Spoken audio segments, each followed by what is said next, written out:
Hey guys, today I'll show you a science fiction thriller TV series named Haven Season 1. Spoilers ahead, watch out and take care. The drama begins with a bald man running frantically in the dark and heading straight for a sheer dark cliff to flex his shining bald head. He turned and shouted into the empty air behind him, warning to shoot at it. Suddenly, a powerful unseen force pushed him off the edge. A shadowy figure peered down from the cliff, then quickly fled the scene. The scene shifts to a FBI agent, Audrey, who was jolted awake by a rapid knocking at her door at dawn. It was her supervisor paying her a bald and bad visit. Audrey was assigned a new task. The man who fell from the cliff was a prisoner who had escaped from federal prison just 19 hours earlier. Intelligence suggested the prisoner had headed to his hometown of Haven, Maine, so Audrey set off for the coastal town alone. As the road ahead suddenly crumbled, Audrey yanked the steering wheel, leaving her and the car teetering on the edge of a cliff. Unsure what to do, she was startled by a man knocking on her window. With quick reflexes, he unbuckled her seatbelt, but not yet her clothes, pulled her sexy body out in time right before the car plunged into the abyss. Luckily, it was a rental car. No personal loss there. Noticing Audrey's gun, the man immediately drew his own, and the two faced off. Audrey, not one to be intimidated, cursed at the idiot in front of her and flashed her FBI badge. The man, equally unyielding, showed his own credentials, revealing that he was Nathan, a local police officer from Town Haven. After realizing the misunderstanding, they called a truce.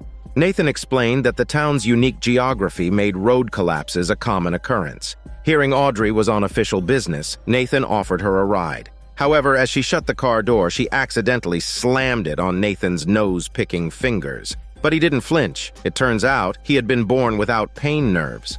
After they exchanged some greetings rather than their tongues, Nathan took Audrey to the cliff where the escaped prisoner had fallen. His body was shattered beyond recognition, but his bald head remained intact. The sheriff, who was also Nathan's father, was there. He was not thrilled about the FBI agent's presence. Ignoring his cold reception, Audrey found a note in the prisoner's pocket, though the writing was illegible. The lack of drag marks indicated the prisoner had indeed fallen to his death. But how did his body end up so far from the cliff? She wondered if they had a cannon up there. The sheriff dismissed her doubt, saying, "Nothing is impossible in this town." Nathan and his team climbed to the top of the cliff, showing clear friction with his father. Audrey silently appreciated her lack of family drama since she was an orphan. They found 2 sets of footprints, suggesting someone had been pursuing the prisoner. Strangely, many trees around were uprooted, as if hit by a tornado. Nathan remarked that the town often experienced extreme weather, but there had been no wind the previous night. Audrey discovered a revolver, while Nathan found a hat he recognized. It belonged to Conrad, who had once been the prisoner's comrade, but had lost everything after the prisoner stole his money. Now destitute, Conrad worked odd jobs around town. This gave Conrad a clear motive for murder. Audrey and Nathan knew they had a complex case on their hands. The two of them found Conrad and asked if he had been to the cliff last night. Conrad, uncomfortable with people getting too close, asked them to keep their distance. He admitted that he had gone to the cliff in the morning to enjoy the view, and that's when he must have dropped his hat. However, he claimed he didn't see the deceased. Conrad insisted that he was digging for oysters at the bay during the time of the incident and had no alibi. Audrey was uninterested in respecting his personal space and warned him to be honest. As she stepped closer, a dust storm suddenly whipped up from afar, engulfing the town in a thick haze. Visibility dropped to almost nothing, and Nathan was nearly hit by a speeding truck, but Audrey's quick reflexes saved him just in time. The storm subsided quickly, leaving Nathan with only minor injuries, balancing the score between them. Audrey turned around and encountered the town reporters, Dave and his brother, who also edited the local town journal. In a town with little news, the escaped prisoner's death was a big deal. The brothers remarked that Audrey looked familiar, as if they had seen her somewhere before. She dismissed their old bullshit, thinking it was a cheesy pickup line. At that moment, Audrey realized the suspect, Conrad, had disappeared. They headed to the store where Conrad worked, owned by a woman named Marion. Her new boyfriend mentioned they were planning to leave the town for better opportunities. Conrad, who grew up with Marion, was her employee and childhood friend. Marion recalled spending the whole day with Conrad digging for oysters, corroborating his alibi. She mentioned that Conrad had been taking care of her since her mother passed away recently. Even Marion's boyfriend vouched for Conrad, calling him a trustworthy person. Nathan investigated the gun found at the crime scene and had traced it back to a thug named Duke, who happened to be Nathan's nemesis. Duke lived on a dilapidated Tesla boat, but when Nathan and Audrey went to the boat, Duke was nowhere to be found. As night fell, hail started to pelt down from the sky. The town's weather was as erratic as a mental patient, with sudden storms and lightning strikes. Audrey was struck by lightning and thrown into the water. When she came to, she found herself naked in a boat cabin. Grabbing a shirt, she discovered her rescuer was Duke, who had washed her stinky clothes or even her dirty body. Duke admitted the gun at the crime scene was his, but claimed it had been stolen long ago. He professed ignorance about the escaped prisoner, saying he had never interacted with him. Duke would usually be in big trouble with Audrey, but given that he had saved her sexy life, she decided to believe him, for now. Audrey returned to the Haven police station. Nathan mentioned he had known Duke since childhood, and that in his experience, Duke never told the truth. Audrey had obtained the tide chart for the previous night, which showed that the tide was high at the time of the incident. This meant Conrad's claim of digging for oysters was false, giving him enough time to commit the murder. Not only had Conrad lied, but he also coached Marion to provide a false alibi. Audrey went to see Marion. As she got out of the car, she saw Conrad emerging from the house. She confronted Conrad about lying about digging for oysters. Marion rushed out after him. Conrad ignored Audrey's question and instead loudly warned her to keep her distance. Audrey stepped closer and was suddenly thrown back by an unseen force. Snow began to fall, suggesting Conrad had the ability to control the weather. Seeing this, Marion fled for her shitty life in fear. Heartbroken by Marion's reaction, Conrad was devastated. Audrey approached with her gun drawn, demanding to know if Conrad had committed the murder. Conrad tearfully confessed, stating it was an accident and not intentional. With his confession, Audrey took Conrad to the police station, where they encountered Duke, who Nathan had just brought in. Knowing Nathan and Duke were longtime enemies, Audrey realized that with the murderer now caught, Duke couldn't have been the killer. However, Duke wasn't entirely innocent. The gun found at the crime scene linked him to the escaped prisoner. Duke claimed he had amnesia, which would only be cured if Nathan apologized to him. After Nathan begrudgingly apologized, Duke revealed he was a smuggler. The prisoner had approached him the previous night, asking for passage to Canada, but Duke refused, aware the prisoner was a dangerous criminal. Duke mentioned the prisoner later found a Tesla boat for the journey. Audrey and Nathan decided to split up. Nathan would track down the boat, while Audrey stayed at the station to gather more information. As an FBI agent, Audrey had encountered many bizarre cases, but this was her first brush with the supernatural. It seemed that Conrad had the ability to control the weather, a fact she found hard to share with anyone. Just then, Dave and his editor brother approached her, having recognized her from somewhere. They revealed they had seen her in a 27-year-old article titled "The Colorado Kid." The woman in the photo looked identical to Audrey, though she had no recollection of her. Shifting focus back to Conrad, Audrey sought to understand his mysterious powers. The editor brothers opened the town's website, showing an article from 1956 about a lucky woman whose hometown had been destroyed by a series of strange storms, leaving her the sole survivor. The lucky survivor had moved to Haven and married a local man, and surprisingly, Marion was the survivor's granddaughter. Audrey realized the true weather manipulator wasn't Conrad, but Marion. Marion had inherited the ability from her mother, who had recently died, though Marion was unaware of her powers. Audrey deduced that on the night of the incident, both Conrad and Marion were at the cliff. It was Marion who had pushed the prisoner off the cliff with her weather powers. Meanwhile, Nathan had located the smuggling Tesla boat. The prisoner had planned to flee to Canada on it. On board, Nathan found financial records showing Marion had recently inherited $2 million from her mother. It turns out, the prisoner got to know this money from his accomplice, Marion's new boyfriend, and had returned to Haven intending to take this money. The boyfriend had been planning to buy a luxury home in another city, claiming he needed a deposit. Marion, deeply in love, had foolishly given him all her money. Audrey urgently informed Marion, who was already packed and dreaming of a future with her boyfriend. Audrey's revelation struck Marion like a bolt from the blue. She checked her account and found her boyfriend had taken all her money. Furious, she stormed outside into the raging storm.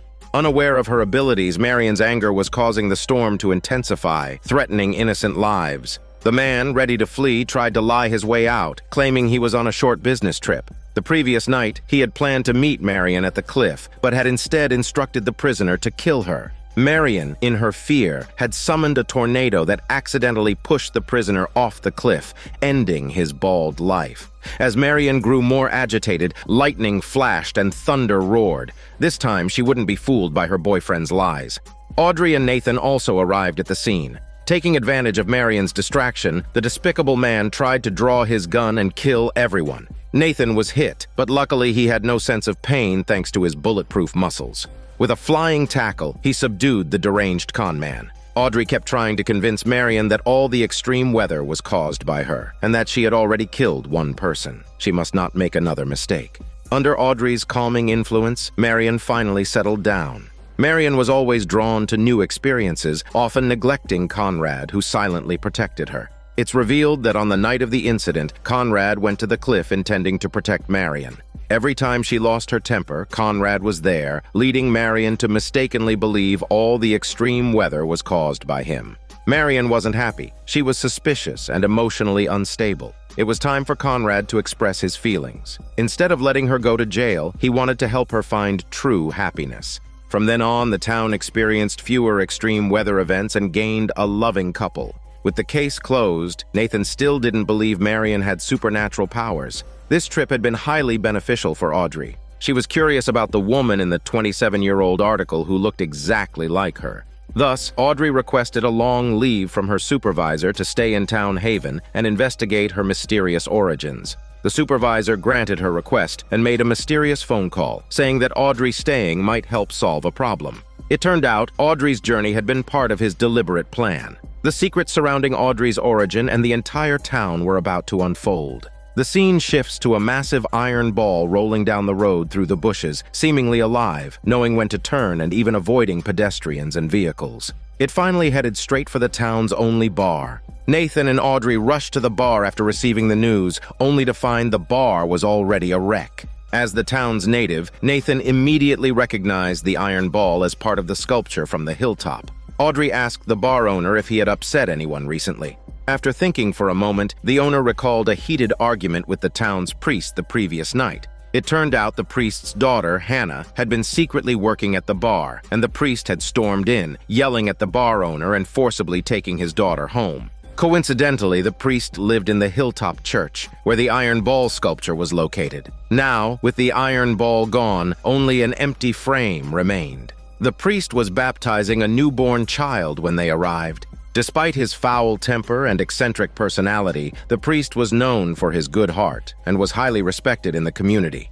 Nathan, however, lost his cool and stormed out of the church, revealing a personal grudge against the priest. Despite their differences, Nathan knew his duty as a police officer came first. The priest collected butterfly specimens and considered the bar a den of vice. Upon hearing about the bar's destruction, he seemed a bit pleased, but firmly stated he would never tolerate any form of violence. He might have a bad temper, but his moral integrity was impeccable. Even if he were responsible, he wouldn't be foolish enough to use the church's sculpture. Just then, Hannah's adopted son, Bobby, brought his bicycle into the church and was scolded by the priest. The priest forbade Hannah from working at the bar, but she had already left hours before the incident and knew nothing about it. Outside the church, Nathan recounted his grudge with the priest. Years ago, Nathan and Hannah had been a couple. One night, while watching a meteor shower on the hilltop, they were caught undressing by the priest. The priest believed Nathan had led his daughter astray and stole her hormones, while Nathan felt the priest had cruelly separated them. Since then, they had been sworn enemies. Audrey was stunned, unable to believe that the well-mannered Nathan had such a backstory. In the dead of night, a butterfly landed in Audrey's room. She had just finished her bath and gently picked up the butterfly, releasing it out the window. After seeing it off, Audrey happily started scrolling through her phone, blissfully unaware that the bedsheet beside her was unraveling into threads, which quietly began wrapping around her body, layer after layer, until she was completely mummified. Thankfully, in the final moment, Audrey managed to call Nathan for help. Nathan arrived just in time and shredded the bedsheet into pieces. This town was indeed too bizarre. Audrey had only been here a week and had already encountered so many supernatural events. She suspected that all these occurrences were related to the priest. However, directly confronting him would likely lead nowhere since he would never admit to anything. Nathan suggested starting with the priest's daughter, Hannah.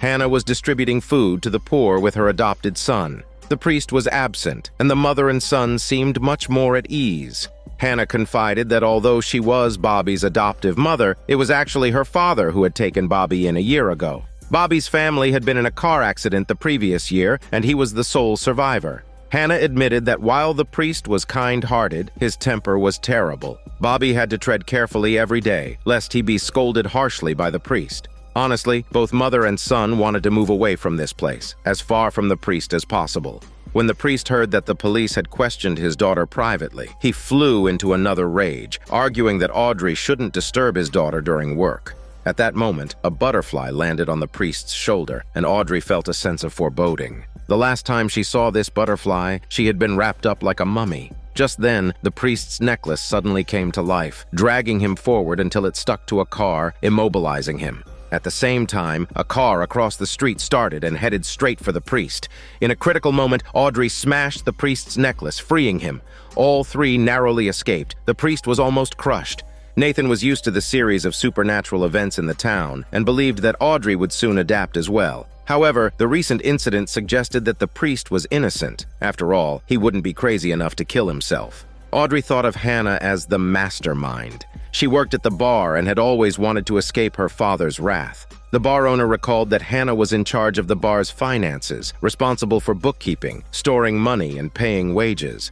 There was something the bar owner hadn't mentioned before. He had discovered that Hannah had been embezzling money from the bar. He was about to fire her when the iron ball rolled into the bar. If the owner's story was true, Hannah indeed had a motive to destroy the bar. However, Nathan knew Hannah well and was convinced she wasn't the type to steal or seek petty revenge. Nathan decided to check Hannah's accounts and found a $60,000 deposit, too much for her to earn. The constant stream of misfortunes had left the priest depressed, causing him to relapse into heavy drinking. In truth, the priest was a pitiable man. His wife had passed away several years ago, and now even his daughter wanted to leave him. He felt abandoned and completely alone. Meanwhile, Hannah was at school attending Bobby's graduation exhibition. Their relationship was both maternal and friendly. Bobby was yawning repeatedly, indicating that he hadn't been sleeping well. Audrey and Nathan found Hannah and questioned her about the money in her account, asking if she had been stealing from the bar. Hannah was furious. She claimed that it was the bar owner who was stealing money. He didn't want to repay his bank loans, so he hid most of the bar's revenue and blamed it all on her. She said the $60,000 in her account was money she had saved over 7 years of working multiple jobs. Hannah was busy with Bobby's graduation project, which included making a butterfly display. The word butterfly jolted Audrey. She realized that both the priest and Bobby had an affinity for butterflies. Bobby had gone to the changing room trying to stay awake with a sports drink. On the other side of the school, Audrey and Nathan were searching for Bobby when a butterfly landed on Audrey's shoulder, signaling imminent danger. A live wire emerged, sparking like a coiled snake. They stepped back, only to find the hallway behind them rapidly filling with water. Trapped between the wire and the water, and with the side door locked, they climbed onto a bench in desperation. Audrey pulled the fire alarm, waking Bobby, who had fallen asleep in the changing room. Strangely, the moment Bobby woke up, the wire shorted out and the water receded. A teacher recalled that Bobby had been a good kid, but hadn't slept well since the car accident last year that killed his parents, and he felt guilty for not saving them. The coach mentioned that Bobby had napped in the changing room and then gone home alone. Audrey and Nathan went to Bobby's home, where he lived with Hannah and the priest, who was once again passed out drunk. Bobby's room was filled with butterfly specimens, a model of an iron ball identical to the one that smashed the bar, and 2 magnets matching the ones from the priest's necklace. A poster of a butterfly emerging from a chrysalis reminded Audrey of being wrapped up in bed sheets, and a painting combining lightning and water explained the recent event. Now it became clear that Bobby's dreams turned into reality. He disliked the bar, the priest, Audrey, and Nathan. When he dreamt, these elements materialized to attack them. Thus, they needed to find Bobby before he fell asleep again. The priest, in his drunken state, mentioned that Bobby's parents had a cabin outside town, and Bobby and Hannah had moved back there. Bobby was utterly exhausted, but didn't dare sleep, knowing his dreams could become real and harm others. Meanwhile, Audrey and Nathan were rushing to the cabin. A butterfly landed on the steering wheel, signaling that Bobby had fallen asleep. Soon, more butterflies filled the car. Nathan opened the windows to shoo them out, but then the gas pedal moved on its own, causing the car to accelerate uncontrollably down the road. Bobby had fallen into a nightmare, and no matter how much Hannah called out to him, he wouldn't wake up. Suddenly, Audrey realized they were inside Bobby's dream. She tried calling out Bobby's name, and as soon as she did, he suddenly appeared in the car. In his eyes, Audrey became his mother, and Nathan turned into his father. He was reliving the car accident from a year ago. Bobby kept urging Nathan not to fiddle with the radio and to keep his eyes on the road. Nathan obeyed, and after navigating a downhill stretch, the car crashed into a guardrail, and they escaped the danger. As it turned out, Bobby's father had been distracted by the radio, which caused the accident. Bobby had always regretted not warning him. Now, in his dream, he was able to resolve that regret and save them. Bobby fell into a deep sleep, the most peaceful he'd had in over a year. Hannah decided to leave Haventown with Bobby, as it was impossible to mend the relationship with the priest. Years ago, the priest had broken up Hannah and Nathan, a fact that Nathan had never gotten over. Audrey told Bobby that she was also an orphan and had never met her parents. In some ways, Bobby was luckier because Hannah was a good mother. Before leaving, Audrey bought several medications to prevent night terrors, hoping that in a less stressful environment, Bobby and Hannah could live happily. The priest watched from a distance, feeling an immense sorrow as he saw his loved ones leave. In the final part of the story, Audrey found the sheriff and learned that 27 years ago, there had been a murder in Haventown. The news showed a woman staring blankly at a corpse, and this woman looked exactly like Audrey. Audrey suspected that this woman might be her mother and wanted to investigate her own origins. Unfortunately, all the evidence from the case had disappeared. The sheriff suggested that Audrey stay in town to investigate further. He had seen Audrey's abilities, and her presence had indeed increased the town's crime-solving rate. Truth be told, Audrey felt happy working with Nathan, suggesting she might stay in town longer. The scene shifts to a woman who was frantically pounding on piano keys while her husband tried to calm her down. This was the psychiatric hospital in Haventown. A doctor was busy feeding medicine to a catatonic patient when he suddenly spilled the medication. A nurse tried to help, but the doctor angrily shouted that he had tainted everything and threw the nurse across the room. Shortly after, Nathan and Audrey arrived at the scene. The town had a small population, and there were fewer psychiatric patients than the medical staff caring for them. As soon as they arrived, they saw the doctor throwing the nurse out. Nathan wondered why the patients were fine while the doctor had gone mad. The doctor was smashing the furniture to bits. Haventown was truly impoverished, with severely inadequate police resources.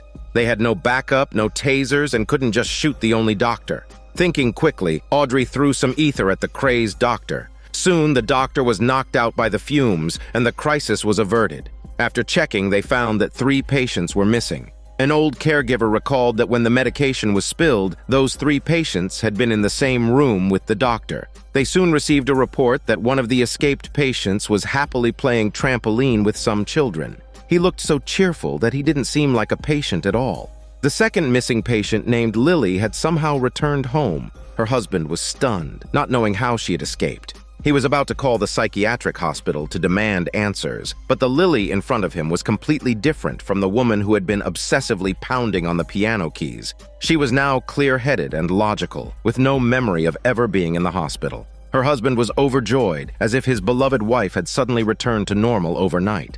By nightfall, Audrey and Nathan finally found the 3rd missing patient, who used to be a gardener. He was eagerly explaining different plants to Audrey when he suddenly stared at her face, lost in thought. Moments later, he collapsed, foaming at the mouth, and reverted to his previous state of confusion. The previously deranged doctor suddenly turned serious and informed them that excessive saliva was a normal side effect of the medication. Earlier, the patients were fine while the doctor was mad. Now, the doctor was fine, and the patients were back to being mad. The doctor hurriedly treated the patients, not remembering anything that had happened earlier. Based on everyone's accounts, it seemed the spilled medication might have been the cause. 2 of the 3 missing patients had been found, leaving only Lily unaccounted for. The doctor mentioned that Lily had severe obsessive-compulsive disorder. The 3 of them rushed to Lily's house, where they found her husband in high spirits, having bought a lot of food. He claimed Lily had recovered, but when they opened the door, the house was in total disarray. It was clear that Lily had relapsed, but where was she now? Her husband explained that Lily was once a talented musician who loved composing. One day, while searching for inspiration, they drove into a river, nearly causing Lily brain death. After being rescued, she became obsessed with composing at the piano, going mad if things weren't perfect. Her husband felt guilty, believing he was responsible for her condition. Audrey suspected that the unusual behavior was linked to the spilled medication, which the doctor had formulated himself. As the doctor prepared a new batch, he sent Audrey outside to fetch some safety goggles. As soon as she left, he locked the door behind her. He knew that the only way to test the medication's toxicity was to try it himself. He donned some equipment and deliberately spilled the medication again, but this time, nothing happened. Realizing the medication wasn't the cause, Audrey remembered that the psychiatric hospital had surveillance cameras. She reviewed the footage and saw that just before the medication was spilled, a patient had already started playing with a ball on his own. The patient had been unable to move for nearly a year, indicating that an unseen force had infiltrated the hospital even before the medication was spilled. The scene shifts to Nathan, who is searching for Lily's whereabouts with her husband. Nathan happens to run into the thug, Duke, Nathan's lifelong nemesis. From their conversation, it's clear that Nathan has a significant secret, one that only Duke knows. Soon, Nathan finds Lily in a restaurant playing the piano, but she can't produce any music. Her husband tenderly helps her press a few keys and they play a piece together. Not long after, Audrey arrives with the doctor, only to find that all the diners in the restaurant have gone mad. Some are pushing cars with their bare hands, while others are dismantling doors. It's the same chaos as before. Nathan rolls up his sleeve and in front of Audrey sets his arm on fire. As everyone knows, Nathan has no pain receptors, so even as his arm sizzles and gives off a savory aroma, he feels nothing. He then knocks Audrey over, runs off on his own, and makes his way to Duke's boat. Seeing Nathan's murderous expression, Duke assumes it's just another of their usual confrontations and throws out a few taunts. But this time, Nathan is serious. The old rivals brawl until Nathan nearly strangles Duke. In a critical moment, Audrey arrives and uses a taser on Nathan, knocking him out. However, Nathan's tall frame is too much for Audrey to move, so she asks Duke to watch over him temporarily. Audrey recalls that Nathan had been on the phone with her just before his outburst, saying he had found Lily playing the piano. Similarly, the doctor had gone mad right after Lily was playing the piano. Audrey contacts the doctor and decides to return to the psychiatric hospital to search for clues. Meanwhile, Nathan regains consciousness and starts acting erratically again. Fortunately, Duke restrains him with chains. Duke doesn't understand why Nathan is behaving this way, but one thing is clear. No matter how much Nathan struggles, he won't hurt himself. Duke gives him a mocking slap, saying that's for acting crazy. Audrey learns that Lily's husband has a boat. The doctor recalls that years ago, the man and his grandfather had drifted into Haven Town on that boat and settled there. Soon after, Duke calls to inform her that Nathan has calmed down and reverted to his gentle, harmless self. Nathan's last memory is of Lily playing the piano in the restaurant with her husband by her side, helping her play a piece. After that, Nathan remembers nothing. Meanwhile, the husband has taken Lily aboard his grandfather's boat. Lily appears normal and questions his actions. She wonders if making her lucid is worth causing so many people to become mentally ill. Lily doesn't want to hurt anyone, and neither does her husband. He plans to take her to a remote place where they can be alone. The boat is now docked at the pier. Without her husband's music, Lily soon has another episode. He picks up his beloved guitar and plays a love song for her. Just then, the doctor arrives and Lily regains her sanity, but the doctor goes mad again. Before Lily and her husband can share a tender moment, the doctor points at the man and accuses him, saying it's him. No one knew how much time had passed when Nathan and Audrey finally arrived at the dock. They bumped right into Lily, who was fleeing. Lily frantically explained that the doctor had just kidnapped her husband and was taking him back to the psychiatric hospital. With no other choice, the three of them hurried back to the hospital. By the time they arrived, it was already dark. The doctor had locked himself in the operating room, where the man was already sedated. Holding a cranial saw, the doctor's twisted face revealed that he planned to dissect the man's brain to study his extraordinary abilities, claiming it was the only way to justify his 20-plus years in medicine. While the doctor rambled on, Audrey grabbed a defibrillator and administered a shock, saving the poor man. However, without music, Lily wouldn't last much longer. She urged her husband not to try to save her, saying she couldn't be so selfish as to risk his and others' health for her sake. With those words, she reverted to her anxious, fidgety self, leaving her husband heartbroken. Years ago, Lily's husband had been a skilled musician, but he hadn't played since Lily fell ill. At the psychiatric hospital, seeing Lily's anxiety, he couldn't help but play a few notes. It was his first time playing in ages, and to his surprise, it miraculously cured Lily and the other two patients. The man's grandfather had brought him to Haven Town on a boat years ago, always cautioning him against playing music or touching instruments. At the time, he didn't understand, but now he realized his grandfather must have known about his abilities. Despite this strange power, the man just wanted to live a normal life with his wife. Audrey and the doctor discussed it and decided that the best solution was to let Lily and her husband live in isolation on the sea, free from constraints.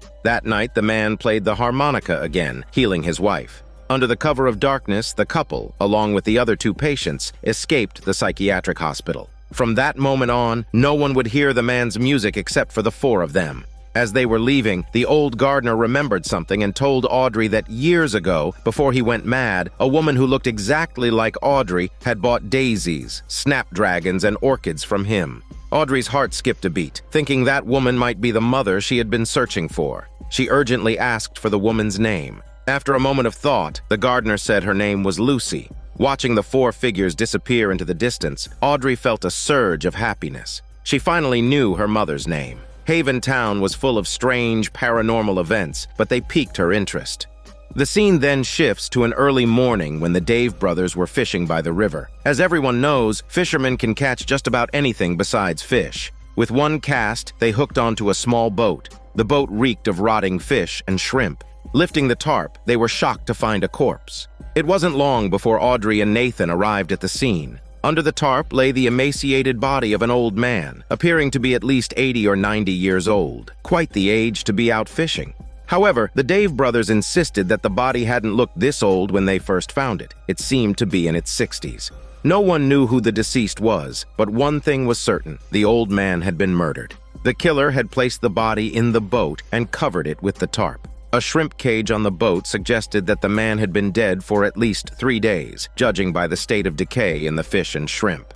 Nathan sought to speak with the harbor master to gather more information. Right on cue, the harbor master, a single woman named Beatty, arrived with her adopted baby. The baby was adorable, melting the normally stern Nathan's heart instantly. Beatty told Audrey that the boat wasn't from their harbor and there were no records of the old man setting out to sea. The deceased had no wallet, no ID, and the only clue was a tattoo on his arm. Perhaps a tattoo artist could identify him.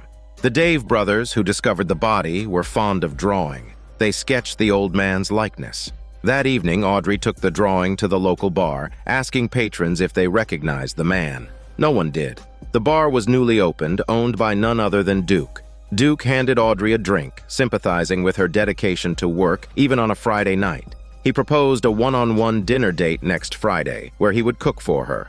Audrey accepted, touched by Duke's kindness.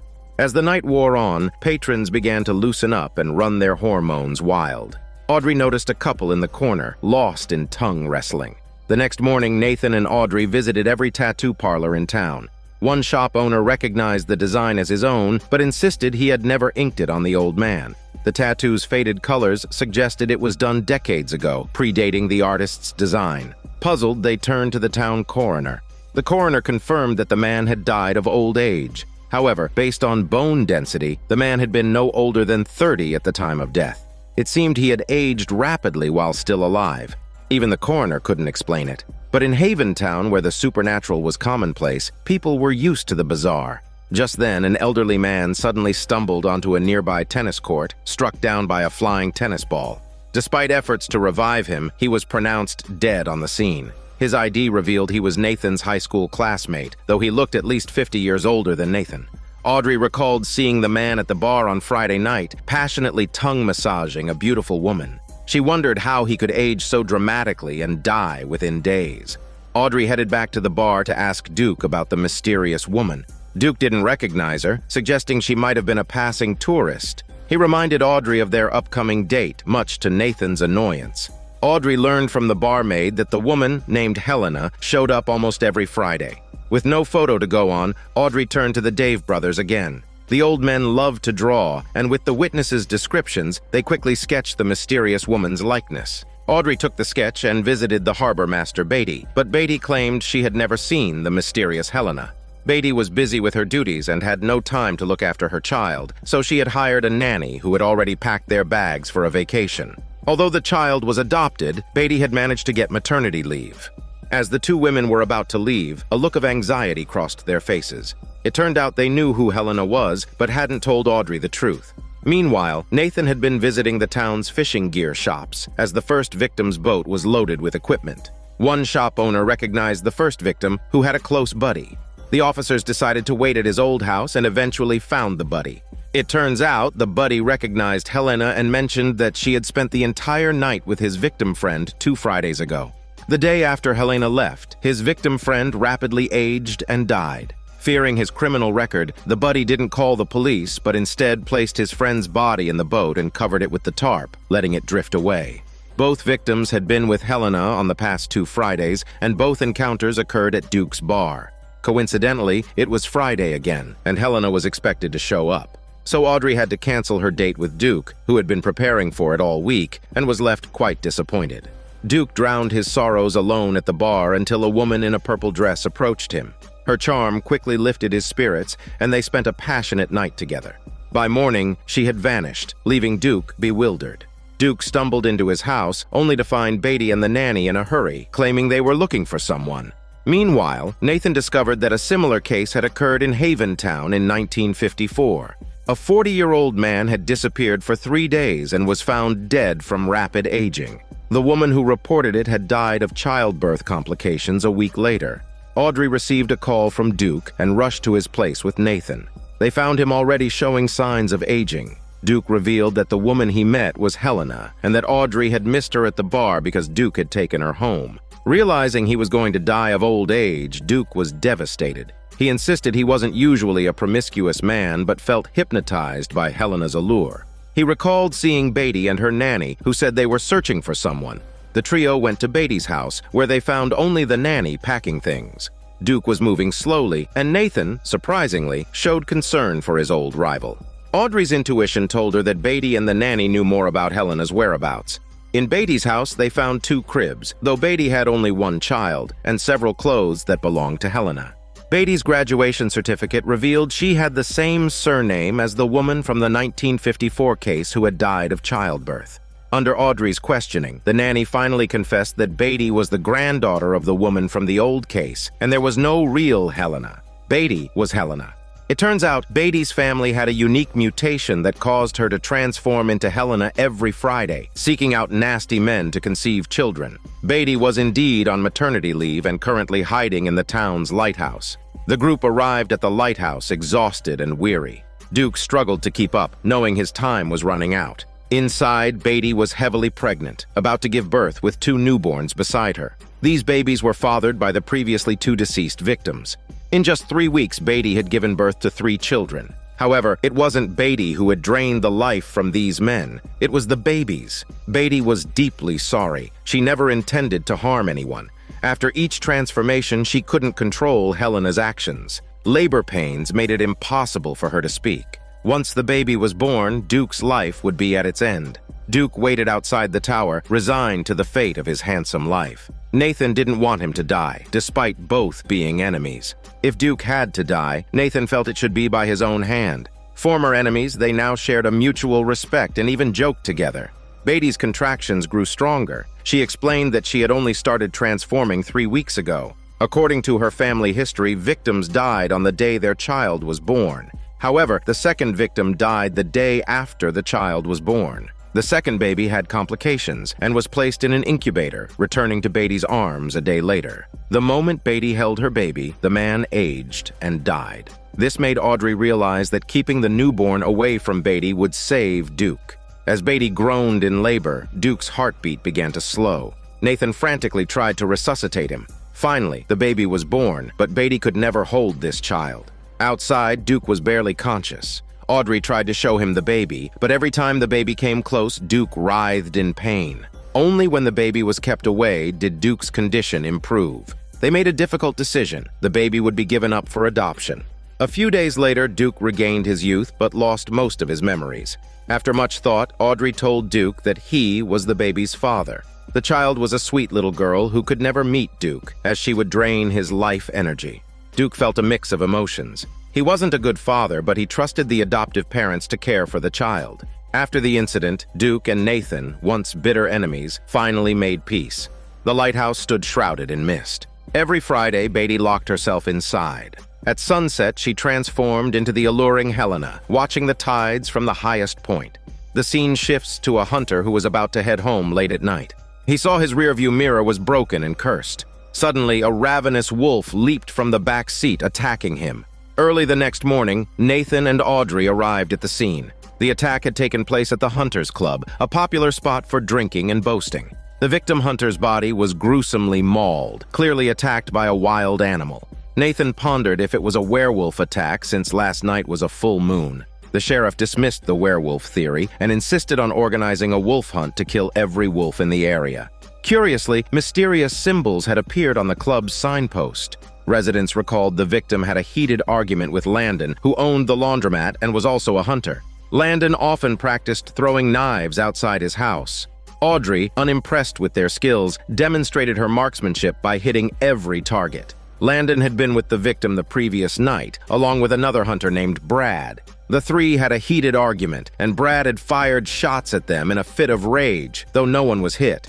Given Brad's near-fatal shots, Audrey decided to question him. Brad denied shooting at the victim, claiming they were like brothers. They drank, caused trouble, and chased sexy women together. He couldn't possibly kill his friend. Audrey had just returned to the police station when she ran into the town's newspaper editors, the Dave brothers. These two were the town's busybodies, always in the know about everything. According to the latest gossip, the deceased had an affair with Brad's wife. Everyone was saying it, and it began to make sense. If the victim really was having an affair with Brad's wife, then Brad had a motive for murder. Brad opened the fridge and grabbed 2 beers. Suddenly, a shadow flashed by, and blood splattered everywhere. By the time Audrey arrived at the scene, it was a gruesome sight. In just one day, 2 members of the Hunters Club were killed. This was no coincidence, and wild wolves breaking windows seemed even more improbable. Naturally, Brad's wife denied these baseless rumors and insisted that the killer was a woman named Jess. She claimed that Jess had cursed her husband. She then showed some strange symbols on the fence. Coincidentally, the same symbols were found where the hunter was killed. Jess was the town's outcast because all the men were hunters, while she was an animal rights activist. Jess often caused trouble at the Hunters Club, cursing all of them from time to time. Jess admitted that the symbols at the crime scene were her doing. These were Native American hieroglyphics, meaning forgiveness. She then took Audrey and Nathan to an animal cemetery, explaining that animals have souls and that these wronged animals had returned for revenge. No wonder everyone called Jess a witch. She was always rambling on. The sheriff was convinced that the attacks were the work of wild wolves, so he gathered all the town's hunters to eliminate the wolves in the forest. Landon was prepared, but his mother was anxious. After all, 2 gruesome murders meant this wasn't an ordinary wolf. She worried for her son's safety. Landon had a tragic past. A few years ago, he and his wife were in a car accident, and she was burned to death on the spot. Landon miraculously survived and had since been living with his mother and his 4-year-old son. The hunt started, but the group roamed the forest all day without finding any wolves. Eventually, they wandered onto Jess's property. Jess, being an animal rights activist, didn't allow hunting on her land, but the sheriff didn't care. Suddenly, a beast's roar echoed from ahead. A giant elk charged at the sheriff. The group panicked and opened fire. Amidst the hail of bullets, the elk fell lifeless. Upon closer inspection, the elk was stuffed with rags, cotton, and sand. It wasn't a real elk at all, but a taxidermy specimen. They couldn't help but wonder how a dead specimen could attack people. The sheriff had never witnessed anything like this. He finally believed that the murders weren't the work of wild wolves. Audrey and Nathan then found Jess's forbidden area. Jess, upon learning that her backyard harbored an attacking specimen, was more shocked than they were. Everyone called her a witch, but she didn't practice any witchcraft. The symbols were just something she found online to scare people. There were no werewolves or witches, just taxidermy specimens stuffed with cotton. In the club of the first victim, there was a specimen room displaying the hunter's trophies. The animals looked lifelike and drew many visitors. Audrey examined a wolf specimen and noticed fresh blood in its mouth. Feeling uneasy, she hurriedly summoned the coroner. Upon dissecting the wolf, they found cotton, sand, and a human finger. This specimen was undoubtedly responsible for the hunter's attack. The coroner wasn't surprised, having seen many strange things in town. Audrey, with her keen sense for the supernatural, quickly saw through the phenomenon. She reviewed the hunter's records and found that the sheriff had shot an elk 2 years ago. The elk that charged at him was the same one, while the dissected wolf was the victim hunter's trophy. It was clear that the dead animals were coming back to avenge their hunters. Each specimen had an unknown tag. The specimens resurrected in the order they were killed. There was a big grizzly bear in the room earlier, but where had it gone?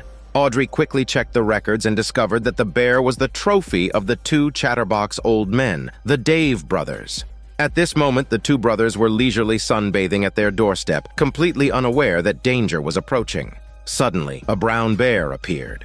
The two old men ran faster than a Tesla bike despite being old. By the time Audrey and Nathan arrived, they were already cornered in the cellar by the brown bear. They had emptied their magazines, but the bear showed no reaction. Audrey had a sudden idea and grabbed a gasoline can to give the bear a warm-up. After the fire was extinguished, the once mighty brown bear was reduced to a mere husk. The Dave brothers were somewhat surprised, but as longtime residents of Haven, they had seen it all. The Dave brothers, who were also the editors of the town journal, decided to use rabies as a cover to explain the recent attacks to avoid causing panic. After all, it was the peak season for rabies. Audrey showed them a tag she had found. The old men recognized it as Landon's unique mark. It turned out Landon was the creator of these specimens. Landon and his mother ran a laundry shop, but also took on some tailoring work. Landon was cleaning up a mess when they arrived. He complained that someone had trashed his warehouse while he was away. Audrey found some cotton on the ground, identical to the stuffing in the specimens. When Landon heard his specimens had come to life, he was bewildered. The most important thing now was to destroy all the specimens quickly. Just then, Landon's mother suddenly picked up a knife and questioned why they were disturbing her son. Without warning, she lunged at them. In the scuffle, she accidentally cut Landon's arm. Instead of blood, white sand poured from the wound. It turned out Landon was also a living specimen. Landon couldn't have stuffed himself. It must have been his mother who made him into a specimen. It turns out, years ago, Landon and his wife were in a car accident. When his mother found them, they were both dead.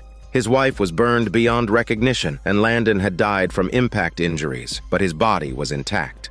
Unable to let go, his mother filled Landon's body with scraps of cloth and sand, turning him into a specimen. To her surprise, her specimen son came back to life, just as he was before. She kept this secret and lived peacefully with him. The ability to revive specimens was a hereditary trait in their family, passed down to Landon. Now his mother had an ominous feeling that the specimens were about to come to life. They all rushed to the specimen room, where Landon had arrived first, intending to destroy the specimens and end it all. As he raised an axe, Audrey and her team burst in and dragged him out of the room. The specimens were about to come to life, and if they didn't leave, everyone would end up as the beast's prey. Landon's mother locked herself in the specimen room. She knew she was the cause of all this, and that only she could end it. Suddenly, a wild wolf lunged at her. Eventually, she sacrificed herself to appease the specimen's wrath. Audrey speculated that the car accident might have activated Landon's ability. With his wife dead and his mother gone, Landon himself wasn't truly alive. He didn't know what he had left to live for. Nathan suddenly cut his palm, revealing he was born without the sensation of pain. In a way, he was an anomaly like Landon.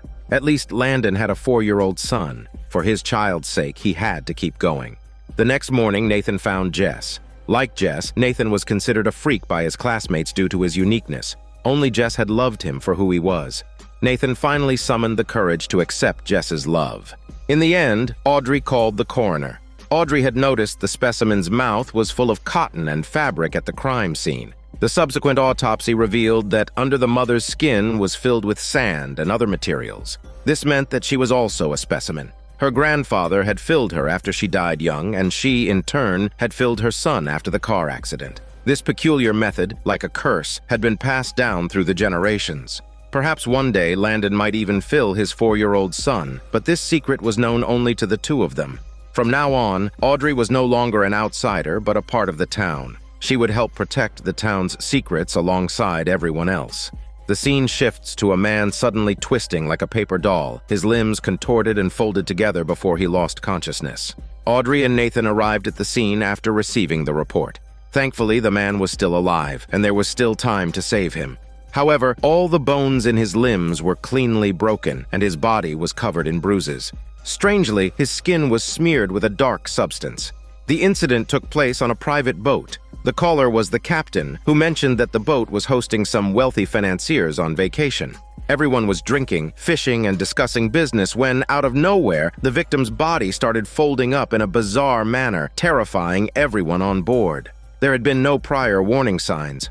Besides the captain, 3 other crew members witnessed the horrifying scene. 2 young servers and the old helmsman, who were a family. The female server, Vicky, was a teacher doing part-time work on the boat. The male server was her husband, and the old helmsman was Vicky's father. The man folded himself up in front of everyone, ruling out any human interference. Audrey and Nathan headed to the town restaurant, where they found Duke acting suspiciously, busy with something unknown.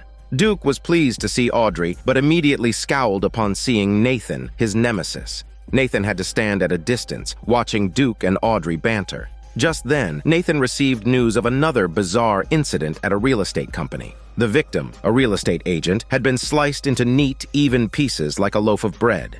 Audrey found the same dark substance on a drawer, identical to the stains on the first victim. Interestingly, the caller for this incident was the same old helmsman from the first scene. His presence at both crime scenes made it hard for the police to believe in his innocence. However, numerous witnesses stated that the helmsman had no physical contact with the deceased. Colleagues mentioned that the victim was not a competent real estate agent and often took advantage of both sides. Both victims appeared to lack professional ethics. It turned out that the helmsman had hired the victim to sell his house. Frustrated by the lack of progress, the helmsman was naturally very angry. He recalled that they had argued a bit before the victim inexplicably split apart. Audrey provoked the helmsman, saying his daughter and son-in-law served drinks to rich people on the boat and he must harbor deep resentment towards them, probably fantasizing about tearing them apart 1,000 times. The helmsman was successfully angered, but nothing happened. Audrey remained unscathed, proving that he had no superpowers and was not the perpetrator the police were looking for. Nathan quickly received the test report. It turned out that the black substance was a mixture of graphite and willow charcoal, essentially sketching charcoal. So the 2 of them headed to the town's stationery store. Nathan asked the shopkeeper if anyone had recently bought such sketching tools. The shopkeeper produced a recent customer list, and the name of Vicky's husband stood out. To be cautious, Nathan brought his girlfriend along for backup. He had her stand nearby with a tranquilizer gun, instructing her to take Vicky's husband down at the first sign of trouble. This was only Nathan's second date with his girlfriend, and here he was asking her to do something so crazy. Audrey tried to provoke Vicky's husband, just as she had with the helmsman. But before they could talk much, something terrifying happened. The man painfully touched his smelly mouth. It was gone. Then he touched his eyes. They were gone too. He was in such agony that even calling for help was impossible. The 2 rushed to get help from the coroner. After administering some tranquilizers, the man finally calmed down. Fortunately, he still had his nostrils. Otherwise, he would have suffocated. With the man now unable to speak, they couldn't get any answers from him. However, they learned that he had bought a lot of black sketching pencils because his wife was a sketching teacher. When they met Vicky again, she was irritable and quickly asked them to leave. With her father as a suspect and her husband now in such a state, Audrey and Nathan could understand her frustration. But the investigation had to continue. The 2 sneaked into Vicky's house to look for clues. The lock on the storeroom appeared to have been tampered with. This was Vicky's private studio. Upon entering, they found the room in disarray, her sketches crumpled up and discarded like trash. Suddenly, a vase behind them shattered without warning, startling Audrey. It seemed someone had been there before them and taken all the drawings from the walls, except for one sketch, a portrait of Nathan. Audrey lightly poked the sketch, and Nathan immediately doubled over in pain. It became clear that Vicky was the superhuman they had been seeking. Her drawings acted like voodoo dolls. Anything done to the sketch was instantly reflected in reality. Nathan had just stepped on this vase, which was why it shattered behind them. This also explained why the financier was contorted, why the real estate agent was sliced, and why Vicky's husband's features disappeared. But why would Vicky want to harm these 3 people? The financier with broken limbs had awakened. Despite his condition, he remained a cantankerous man, already contemplating lawsuits and compensation. He had no personal vendetta against Vicky, but he did owe the boat captain $200,000 in gambling debts. The boat wasn't just for drinking and fishing. The captain ran gambling sessions under the guise of a vacation. The financier had heard that the second victim, the real estate agent, also owed the captain a substantial amount. This new information started to make sense. Vicky was a server on the boat, working for the captain. At that moment, Vicky was at the dock, sketching the town's buildings. She tearfully confessed that she never wanted any of this. The captain had threatened her by using her father as leverage. Vicky knew about her ability, so she rarely drew. A few weeks ago, she had sketched a seal on the dock while on the boat. The captain, casually crumpling the sketch, discovered that Vicky's drawings could manifest in reality. He then began to coerce Vicky, claiming her father owed him a lot of money. If she helped him with a few sketches, he would wipe the debt clean. Vicky complied, believing her drawings wouldn't be used for anything illegal. But yesterday, she learned that the captain had used her sketches to commit murder. She refused to draw for him any longer, enraging the captain. He had just kidnapped her father, threatening to kill him unless Vicky sketched all the landmark buildings in the area by 5 p.m. It turns out the captain was considering buying those buildings, which explained his recent desperate attempts to collect outstanding debts. Given his ruthless nature, if the acquisition failed, he would likely destroy everything on the land out of spite. Vicky could have simply drawn a portrait of the captain and destroyed it, ending the ordeal. However, she revealed that she had already done so, but only the first drawing of anything had any effect. The crafty captain had hidden his portrait. The trio decided to confront the captain. Coincidentally, Duke was there, delivering wine to the captain. Duke had always been involved in shady dealings with questionable sources for his goods. To avoid detection, he hid in the boat's cabin. Seeing the three approach, the captain calmly took out Vicky's sketchbook, which contained a view of the entire town that Vicky had recently drawn from the lighthouse. He threatened to destroy the town unless they left Vicky with him. To demonstrate, he pointed to the church on the sketch, which immediately exploded. As the captain gloated, he suddenly collapsed. It turned out Duke's wine delivery was a ruse. He was undercover. While hiding in the cabin, Duke had found the captain's portrait and given it a good beating. The sketch of the town fell into police hands. Duke handed over the captain's portrait, but the captain, in a desperate move, lunged for it, causing it to fall into the water. As the portrait sank, the captain began to choke and ultimately drowned. Nathan tried to retrieve the portrait but failed, possibly on purpose. The captain met his doom, and Haven returned to peace. Audrey found Vicky's husband's portrait in the cabin and restored his mouth and eyes, hoping he would soon recover. Once again, Audrey had saved the town, and people were becoming increasingly reliant on her. Nathan sought out his girlfriend, Jess. Earlier, he had said some harsh things to her in a bad mood. The straightforward guy brought a bottle of wine to apologize properly. Audrey went to Duke's restaurant, drinking glass after glass. Duke had played a crucial role earlier, but Audrey struggled to express her gratitude. The words "thank you" just wouldn't come out. The scene shifts to a drunk man leaned against a pole to rest late at night. Suddenly, a dark shadow appeared on the wall. The shadow delivered a heavy punch to the man, leaving him stunned. But the shadow wasn't done. It pulled out a weapon, and the man collapsed. Early in the morning, Jess woke up to find Nathan already waiting with coffee. Jess complained no matter how much she hinted, he just wouldn't come inside and spend the night with her. She'd had enough of this platonic relationship. Nathan received a notification and headed to the crime scene, not forgetting to bring Audrey a cup of coffee. The victim had been stabbed through the heart with a sharp object. The killer left no weapon or clues. From the ID on his chest, it was clear the victim worked at a private hospital. Coincidentally, Nathan's girlfriend also worked there, so they headed to the hospital. The director explained that the victim was a beloved male nurse. Patients and doctors alike were fond of him. The director suspected the Shadow Man. This hospital only admitted cancer patients who took medication and underwent chemotherapy, actively cooperating with their treatments. Yet, despite their efforts, the death rate had remained alarmingly high. Over time, tales of the Shadow Man began to circulate among the patients' families. They said the Shadow Man would appear in the dead of night, silently removing patients' life support tubes. Jess was hosting a tea party with patients' families. For some reason, Nathan always felt like running when he saw his girlfriend, while Audrey eagerly joined the gathering. A blind man's wife had recently died of cancer. He loved her deeply and choked up whenever he spoke about her. When they heard the victim nurse was dead, the families were shocked, reinforcing their belief in the Shadow Man. The blind man and the others claimed to have seen the Shadow Man lurking by patients' bedsides. Now he wasn't just killing patients, but also targeting the medical staff. Audrey searched through the case files but found no records of the Shadow Man, and the victim had no known enemies. They were stumped as to who would want him dead.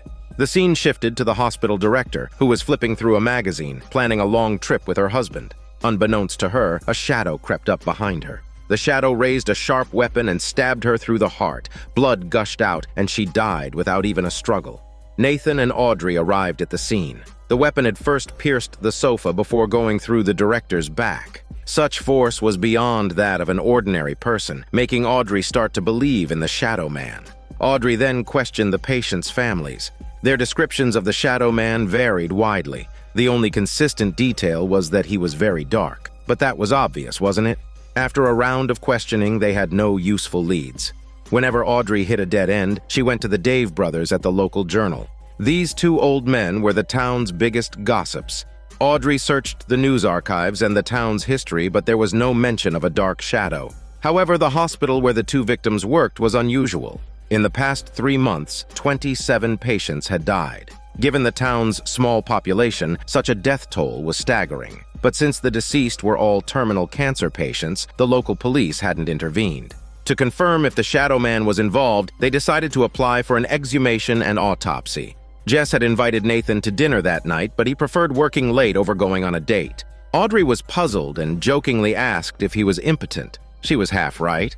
It was well known that Nathan had no sense of touch and couldn't even feel his girlfriend's touch. It wasn't that he didn't want to sleep with her, he just couldn't feel anything.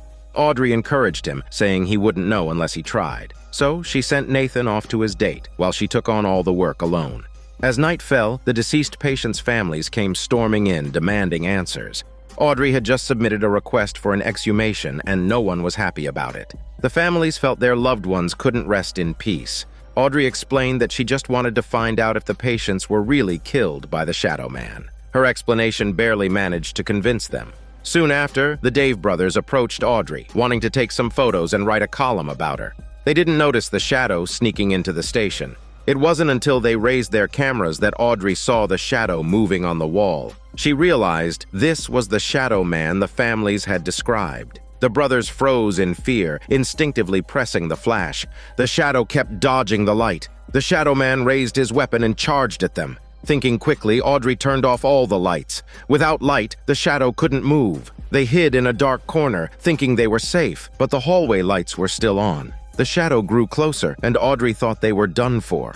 Cut to Nathan. He was focused on his date with his girlfriend, Jess. Just as things were getting intimate, Audrey's call interrupted their smelly moment. In the nick of time, Nathan arrived at the office, shooting out the last hanging light. The room plunged into darkness, and the shadow disappeared. The Shadow Man changed shape with the light, which explained the varying descriptions from witnesses. But the reason why he was after Audrey remained unknown. Despite interrupting Nathan's date, it was clear she was more important to him. Jess was kind-hearted and often read novels to the blind man. The doctors had said his wife had at least 6 months to live, but she died within a month of being hospitalized. This was a source of deep regret for him. The autopsy revealed the patients all died of cancer, but strangely, there were no chemotherapy drugs in their blood, not even traditional medications. This explained why the patients died prematurely. They hadn't received any treatment. Nathan found large cash deposits in the accounts of the two victims, the male nurse and the hospital director. They had been swapping out patients' chemo drugs and selling them to other clinics for profit. No wonder the Shadow Man killed them. Meanwhile, Jess found the blind man's late wife's medication at his house. All bottles were full. He explained she hadn't taken them because she had no side effects from the chemo.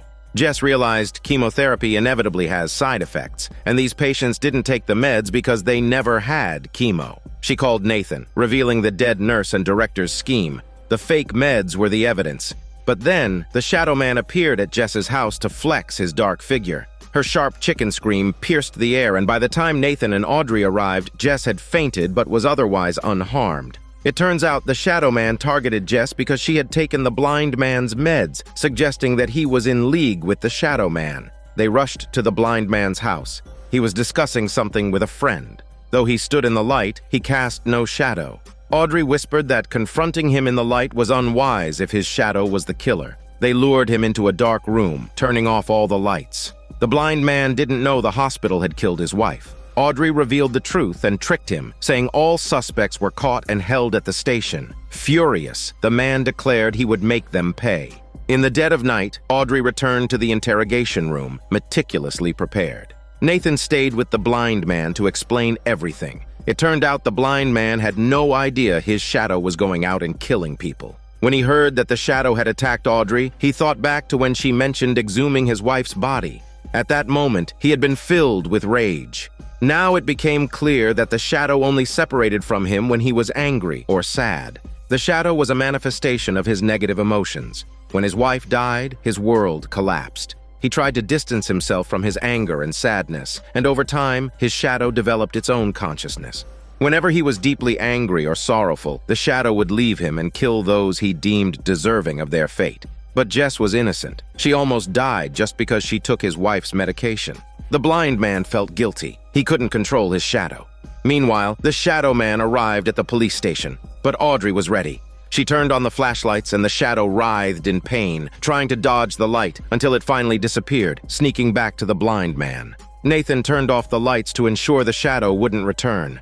In the end, the blind man and his shadow were confined to a dark, windowless house. He never went out again. This was the only way he could protect himself and everyone else. Nathan brought flowers and coffee to visit his recently discharged girlfriend, but Jess had already packed her things. She was fed up with the constant supernatural events in Town Haven, especially since being with Nathan had only brought her more trouble. She wanted to leave, to get away from Nathan, and abandon a love that was never truly hers.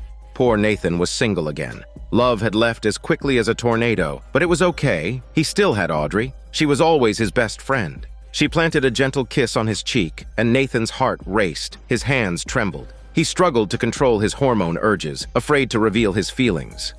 The scene shifts to a secluded, eerie island where Duke had brought Audrey there, promising a special surprise. The island had only one hotel, luxurious and well-maintained. Audrey had no idea what Duke was planning. Suddenly, the door behind her opened, startling her. It was her birthday.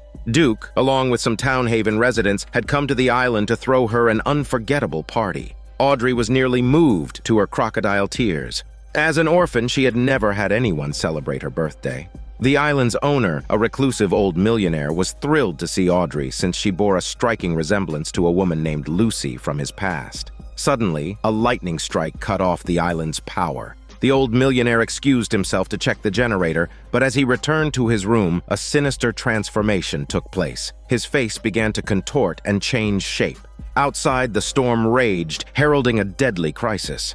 In the hall, everyone was busy preparing the party. As the guest of honor, Audrey dressed lightly. The guests were few but familiar faces from the town. Suddenly, a scream from the storeroom. Julia, the coroner's daughter, had found something horrifying: a lifeless, dried-up human skin. It was the millionaire's, recognizable despite the lack of blood, as if it had shed naturally. The sheriff calmly explained that the millionaire was a shapeshifter, a creature that lived inside human skins. Shedding his skin meant he had found a new host. One of them was now the shapeshifter, and one of them was dead. The sheriff, with his years in Town Haven, had seen many strange beings. In his youth, he had encountered a shapeshifter. It killed his partner and wore his skin, trying to kill him.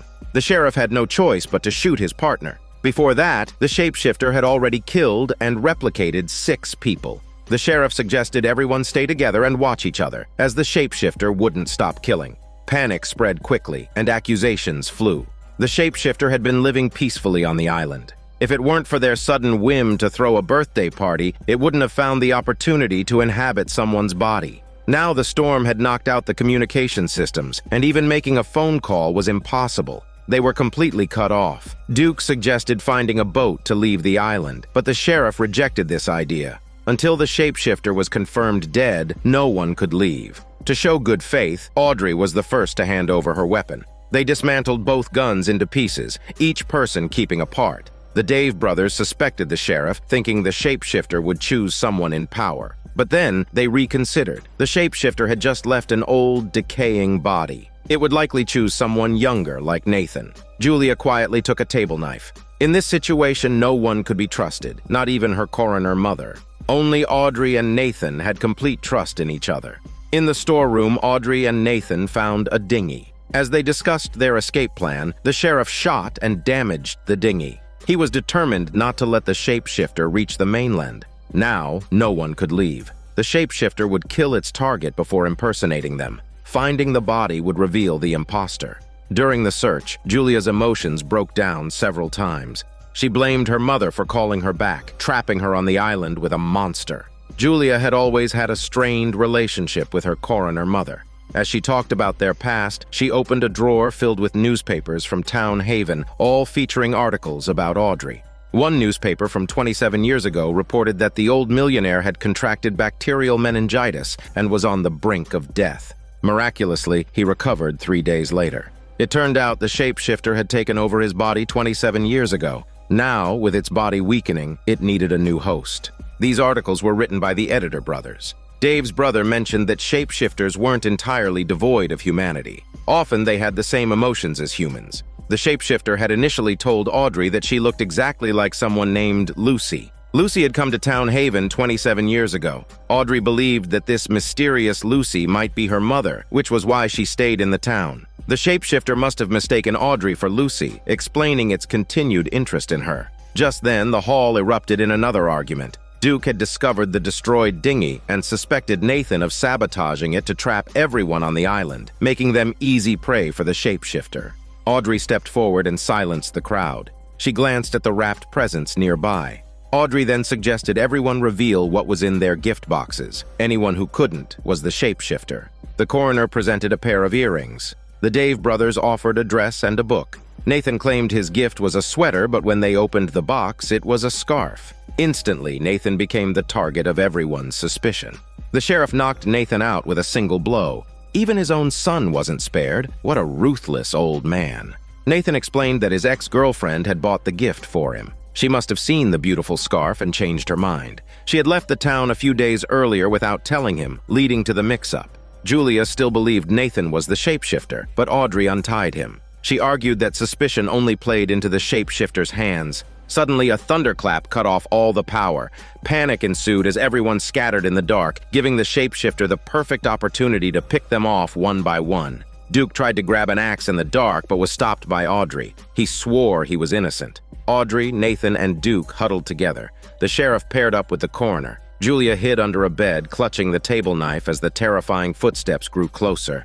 Everyone tried to locate the hotel's generator. Suddenly, the coroner's candle went out, followed by a chicken scream. When they arrived, she was lying on the ground, lifeless, her chicken neck broken by the shapeshifter. The group noticed an inexplicable crack in the wall, making Audrey wonder if there was any earthquake. Nathan's suspicion was piqued because Audrey had experienced earthquakes several times since coming to the town, even nearly dying in one. Everyone knew Nathan couldn't feel pain or touch, except with Audrey. He suddenly pulled Audrey aside, grabbed her hand, and kissed her. However, Nathan couldn't feel her touch, suggesting that this is not the real Audrey. The shapeshifter apologized, saying it didn't want to harm anyone, but the coroner had seen its true form. The shapeshifter had been weakening for years. 27 years ago, it survived with Lucy's help. So when it saw Audrey, who looked just like Lucy, it latched onto her. Fortunately, Audrey was different from ordinary people, so the shapeshifter didn't kill her or inhabit her body. They found the unconscious Audrey in the cellar. With everyone's help, she slowly regained consciousness. Nathan, overwhelmed, cried for the first time anyone had seen. Audrey later told Nathan that the shapeshifter wasn't the bloodthirsty monster the sheriff had described. It was dying and had sought Audrey's help, but she didn't know how to assist it. Disappointed, the shapeshifter knocked her out and took her form. Luckily, Nathan saw through it, though it was too late to save the coroner. Without her, the town had no medical examiner. This might push Julia to inherit her mother's role. In the end, Duke presented Audrey with a carefully chosen birthday gift, a delicate necklace engraved with Lucy's name. It turned out Lucy had given it to Duke. In the 27-year-old news article, the boy beside Lucy was actually Duke. No one knew if Lucy was Audrey's mother, but Duke vowed to help her uncover the truth. The scene shifts to Duke bringing Audrey to the town's only high school, which also happened to be his alma mater. As it turned out, the little boy standing next to Lucy in the 27-year-old photo was Duke, though he remembered nothing of it. Duke and Audrey sought out Vanessa, the school counselor, who was also in the photo. Strangely, Vanessa had no recollection of the event either. Disappointed, Duke and Audrey left the school. After seeing them off, Vanessa suddenly felt unwell and stood dazed. Meanwhile, two boys were brawling in the hallway, and the school principal caught them in the act. She stormed into the office, demanding to know what Vanessa was doing. The moment she touched her, it was as if Vanessa had been shocked back to reality. The principal berated her, saying if she couldn't handle students fighting, she should just go home.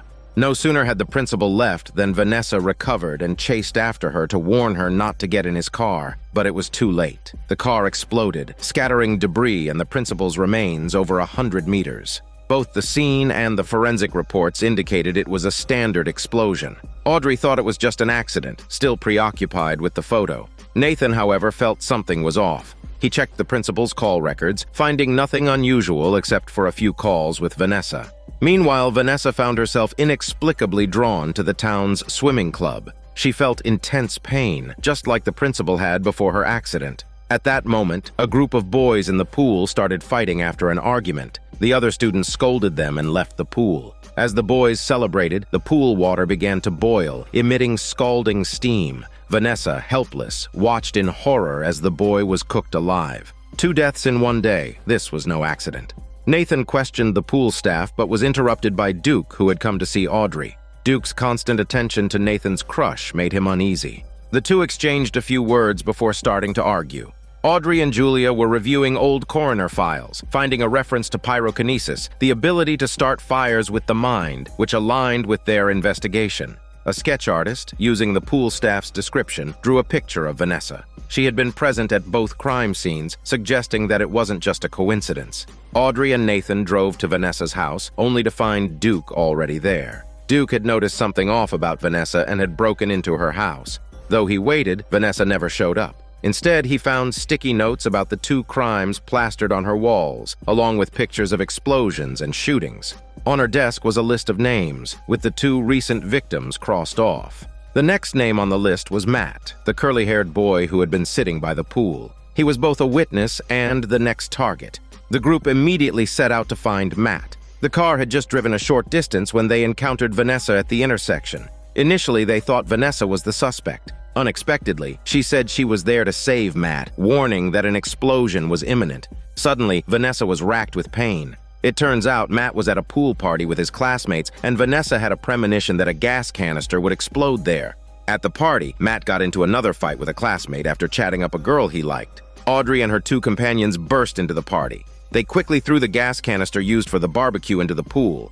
Oddly, nothing happened at first. While everyone was puzzled, the explosion occurred, and the crisis was averted. Vanessa explained that she was not the one causing the explosions, but had the ability to foresee deaths. Each time, she did her best to prevent the tragedies, but her efforts were always in vain. She could only list the names of those she foresaw dying. If nothing changed, everyone on that list would die. As she finished speaking, another ominous premonition struck her. This time, she saw herself as the victim of an explosion, and no matter how hard she tried, the disaster would come. Whenever she was touched by someone about to die, she felt excruciating pain. Audrey comforted Vanessa, saying that fate could be changed, just as they had successfully saved Matt.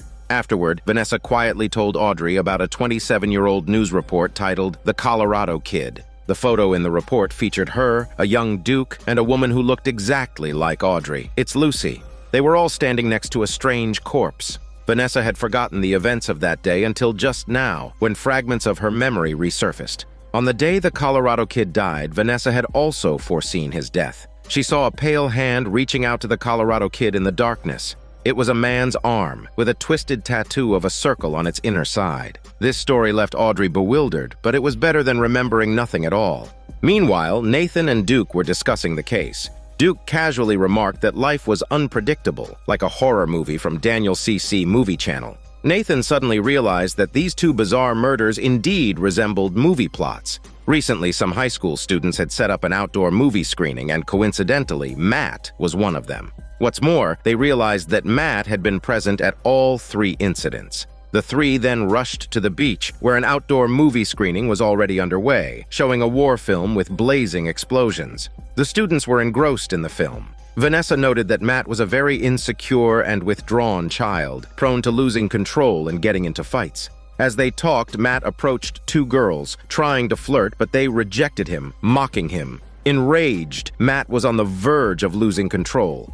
Audrey grabbed Matt as he tried to escape in the chaos. Matt was shocked to learn he was a pyrokinetic. Discovering that all the disasters were linked to his emotions, Matt became even more excited, saying he loved causing chaos and challenging Audrey to stop him. He broke free from Audrey, and his rage sent heavy Vanessa flying like a Barbie toy. Duke had to carry the severely injured Vanessa away. Matt heated up the gun barrels of his pursuers, taunting them that they couldn't capture him without functional weapons. Faced with this violent child, Audrey lost her patience, calling him a coward and an idiot, undeserving of anyone's time. She walked away with Nathan, making a contemptuous gesture. Infuriated, Matt self-destructed on the spot, much to everyone's shock. Audrey felt a pang of guilt, but Nathan reassured her that she had saved everyone. The injured Vanessa, who had foreseen her own death, whispered something to Duke before passing away in his arms. The crisis was over, leaving only devastation and a heartbroken Duke. Everyone raised their glasses to mourn Vanessa's passing. Curious, Audrey asked Duke what Vanessa had whispered. Duke revealed that Vanessa had foreseen his death at the hands of a man with a peculiar tattoo. The tattooed hand would grab Duke's face. Coincidentally, the Colorado kid had been killed by the same hand. Duke decided the only way to change his fate was to kill everyone with the same tattoo. The scene shifts to Audrey and her companions hanging out on Duke's dilapidated boat to pass the time. Across from them were the brothers. The younger brother was a chatterbox, constantly trying to pry into Audrey's private life. Oddly enough, he had an uncanny knack for cards. He seemed to know the opponent's hands even before they played them. His skill was so impressive that everyone suspected him of cheating, but as he was a guest, Duke refrained from making a scene. As the group was engrossed in their game, Audrey's supervisor suddenly visited. Audrey originally came to the town for a vacation, but she found herself increasingly drawn to the place. Her supervisor demanded she return with him for new missions, but Audrey didn't want to leave. Haven held the secrets to her past, and the supernatural cases were far more exciting than her FBI duties.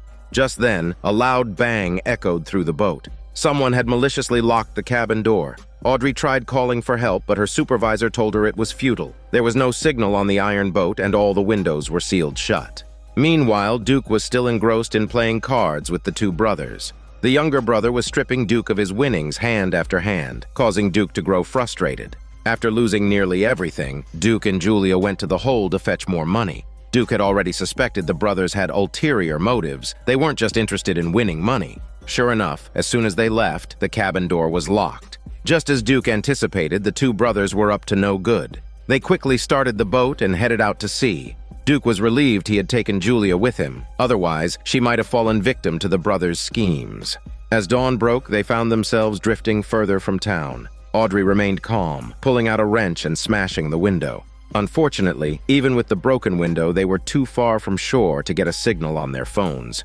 Back in town, Nathan was growing anxious because he couldn't reach Audrey. His father tried to comfort him, suggesting that maybe Audrey was just out drinking with Duke, which added more insults onto him. Since Audrey was just Nathan's partner, not his girlfriend, his father urged him not to care who she was with. Stuck without any outside contact, Audrey had no choice but to put her phone into a jar and toss it overboard like a message in a bottle, hoping it would reach a place with a signal and send out her SOS. Duke remembered there was an escape hatch at the back of the hold. However, when he opened it, he was greeted by the older brother's sinister, scheming face. Furious, Duke pulled the trigger, but the gun clicked empty. The brothers had already removed all of his bullets when they boarded. It was uncanny how they always seemed to be one step ahead of Duke's plans. The brothers had been introduced to Duke as fellow card players, and Duke, being a card enthusiast, quickly befriended them. Little did he know, they had ulterior motives from the start.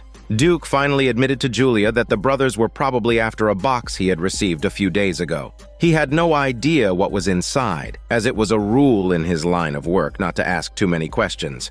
Meanwhile, Audrey's makeshift message in a bottle finally found a signal, and her phone sent out the SOS. Nathan, back in town, received the distress signal and called the rescue team. Duke's shabby boat suddenly developed a crack, and seawater started pouring in, unbeknownst to the group. Audrey knew Duke well enough to suspect he must have a backup plan. She began searching through the bookshelves and soon discovered a hidden door.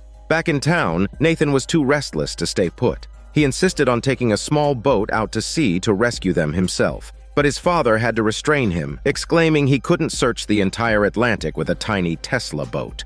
On the boat, Duke assured Julia that the brothers wouldn't kill them since they were only after the cargo. Killing them would be pointless. But his confidence was short-lived. He soon realized the boat was tilting. There must be a leak.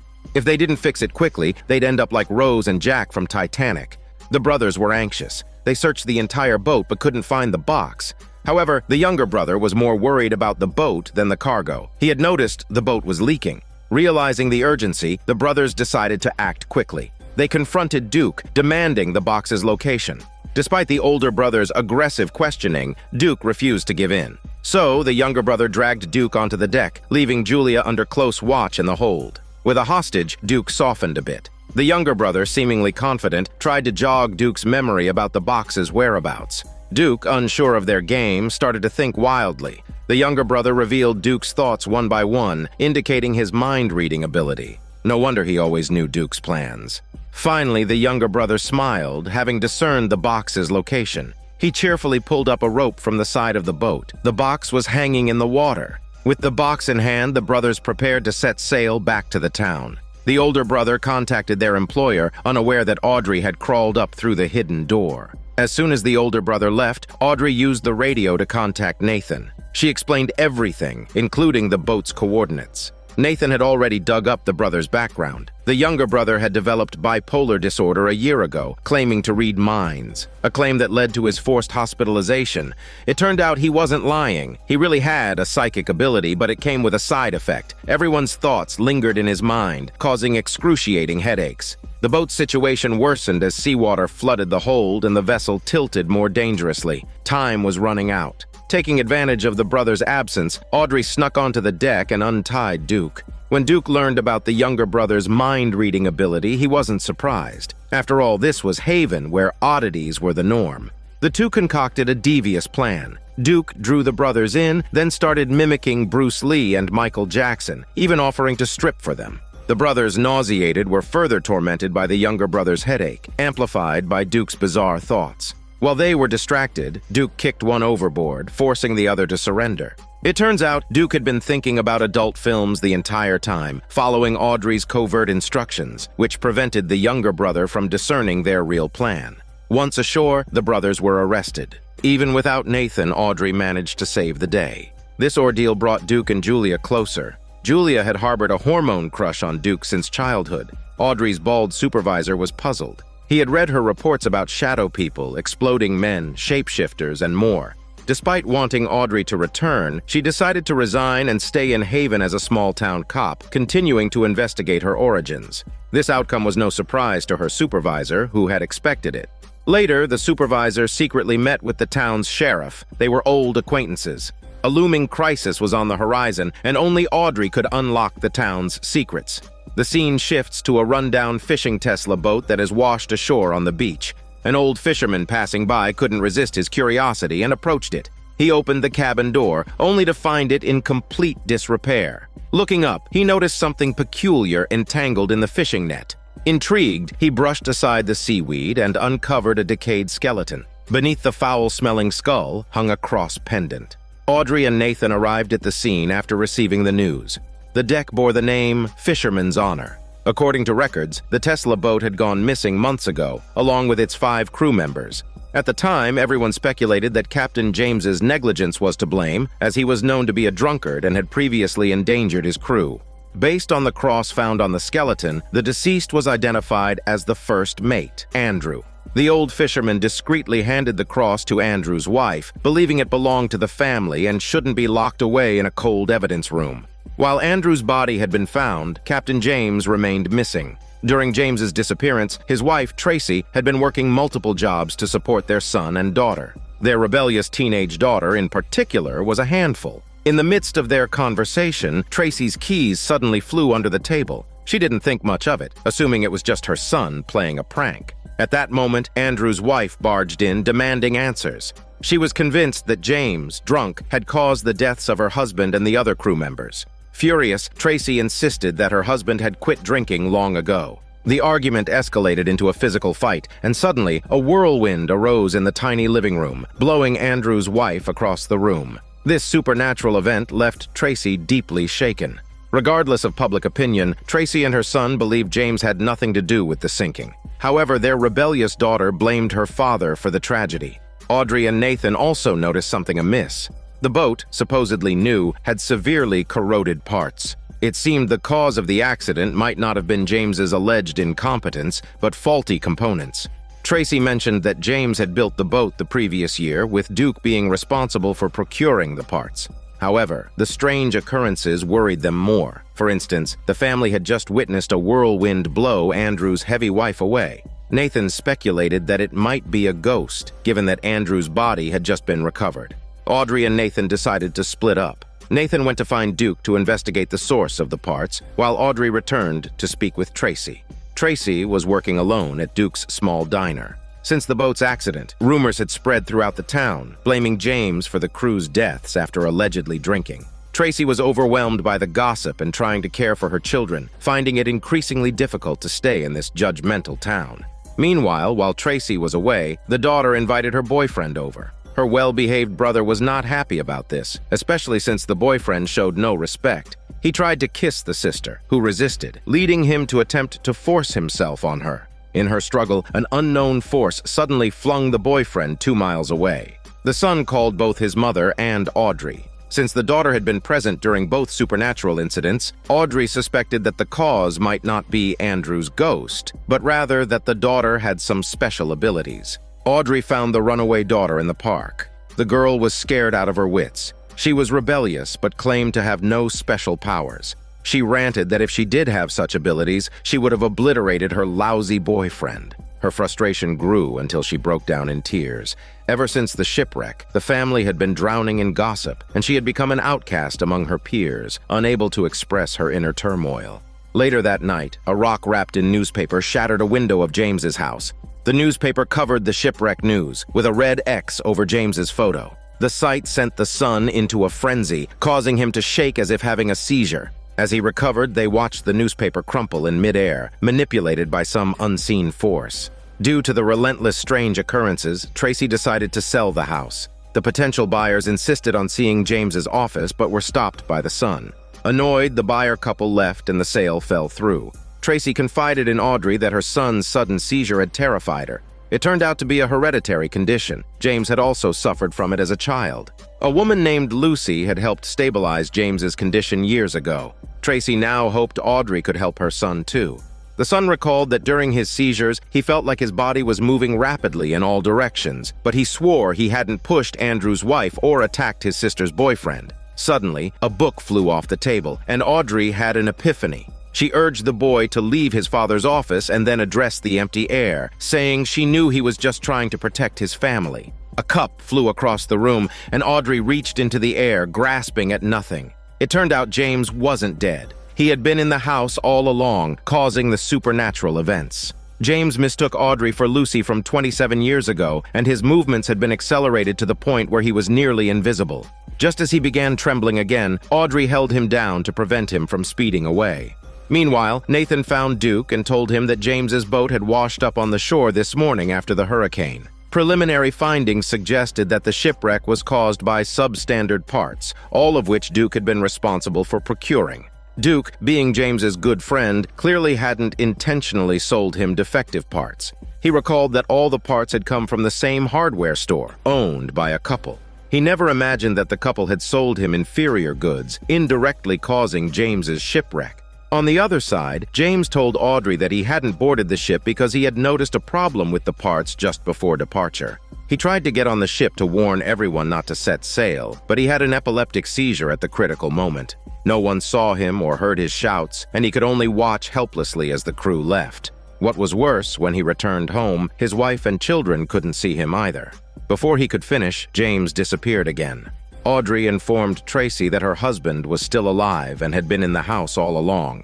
At that moment, Nathan called, revealing that the hardware store couple had been selling substandard parts, leading to the shipwreck. The evidence was now in James's office, and the malicious couple would likely do anything to destroy it. He urged Audrey to protect James's wife and children. Audrey then stayed in James's office, searching through documents, when she heard a commotion outside. It turned out the hardware store couple had arrived early. To her shock, they were the same couple who had previously come to view the house. The couple had made a fortune selling inferior parts, but this time it had led to a fatal incident. They had sold parts to more than just one boat, and if word got out, they would be ruined. So they came to destroy the evidence, but the commotion scared little James's son, causing him to have another seizure. To protect him, Audrey had to drop her weapon. The couple planned to kill all 4 of them and then burn down the house to cover their tracks. Just as Audrey was at her wit's end, she noticed a toy car move on the table. Right, there was a powerful force hidden in the house. She approached the couple, calling out to James. In response, James flung the couple across the room. Afterward, James collapsed and disappeared again. The police arrived and took the couple away, both suffering from concussions due to the impact. Tracy begged Audrey to summon her husband one last time. Audrey reached into the air, grasping the trembling James. This was the first and last reunion of the family since the shipwreck. The recent confrontation had exhausted James completely. He expressed his undying love for his wife and children and thanked Audrey before disappearing into nothingness. He remembered how he had shattered a cup during a seizure 27 years ago, cutting Lucy's stinky foot with the glass. Despite her injury, she never gave up on him, just like Audrey now. With those final words, James vanished into oblivion. Everything was over. Nathan and Duke now only sparred over drinks and cards. Tracy continued to support her two children with odd jobs. Audrey had the truth published in the newspaper, ensuring the townspeople no longer looked at the family with judgmental eyes. The plan to sell the house was abandoned, with hope that one day James might return and they would be reunited. Audrey went to a secluded spot and took off her socks, revealing a scar on her stinky foot. James had mentioned Lucy being cut by glass 27 years ago while saving him. The scar still ached, but Audrey had no memory of the incident, not knowing why Lucy's scar ended up on her foot. The scene shifts to a notorious criminal named Max, who was recently released from Shawshank Prison, returned to the town. After 25 years behind bars, the long-missed sunshine made him feel rejuvenated. His first stop was the Dave Brothers Journal office. As soon as Dave saw him, he was terrified. The menacing Max demanded a high-paying, low-effort job close to home, threatening to break Dave's old bones if he didn't comply. Next, Max visited the sheriff, who had put him in prison 25 years ago. The sheriff was not pleased to see his old nemesis, and their encounter was tense. The sheriff warned Max that if he didn't leave town by nightfall, he'd revoke his parole. As soon as the sheriff left, another earthquake struck the town, causing the historic lighthouse to collapse. Earthquakes had been occurring more frequently lately. Audrey and Nathan sensed something was amiss, suspecting another person with unusual abilities was behind the disturbances. After visiting his old acquaintances, Max headed to Duke's dilapidated boat.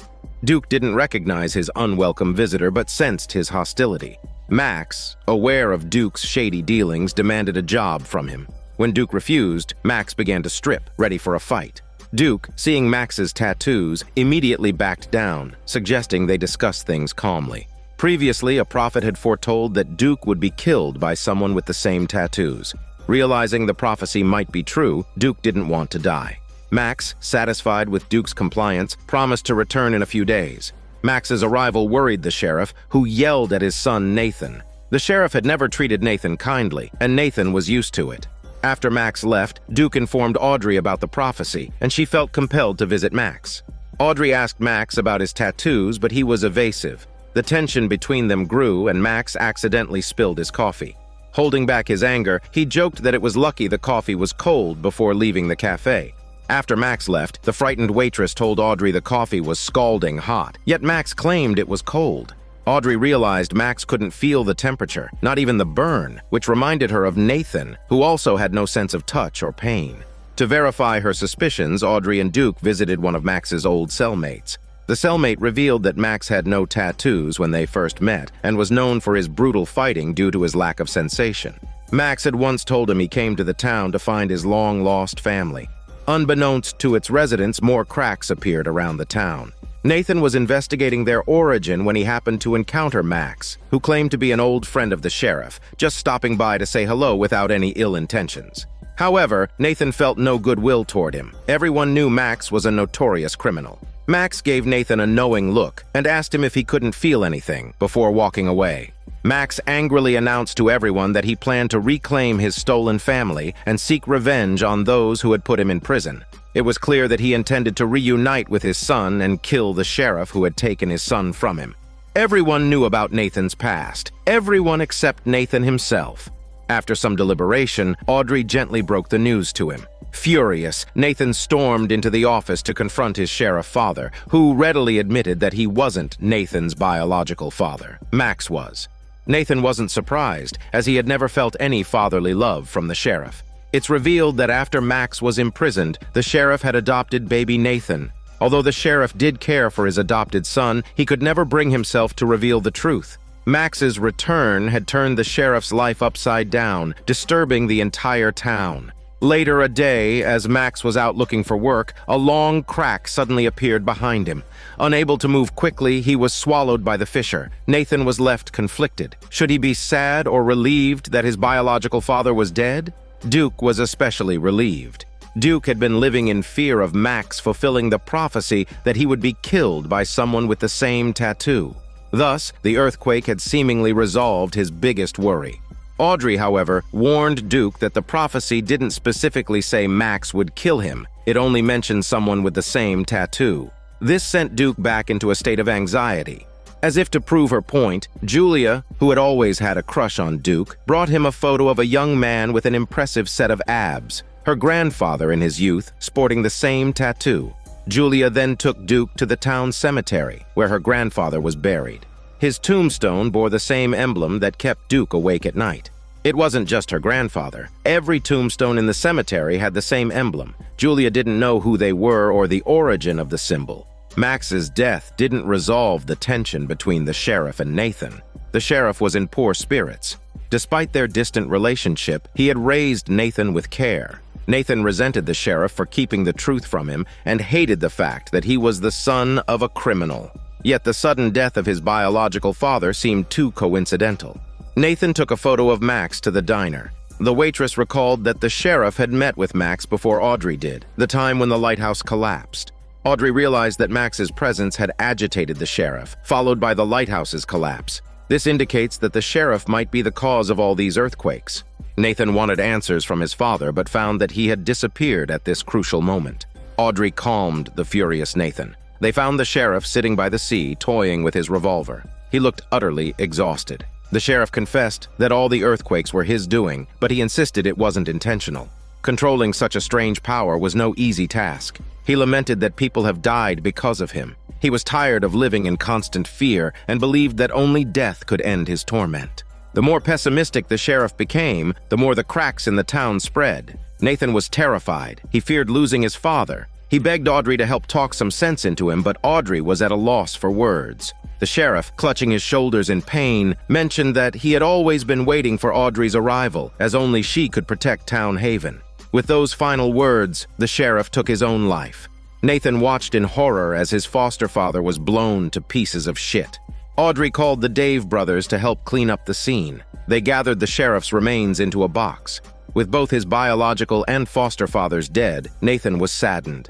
He blamed Audrey for not trying harder to persuade his father, but how could she have stopped a man so determined to die? Strangely, although it was Audrey's first time in the town, the sheriff seemed to have known her for a long time. Nathan found his foster father's badge on the beach. Meanwhile, the sheriff's remains began to stir, suggesting something was off.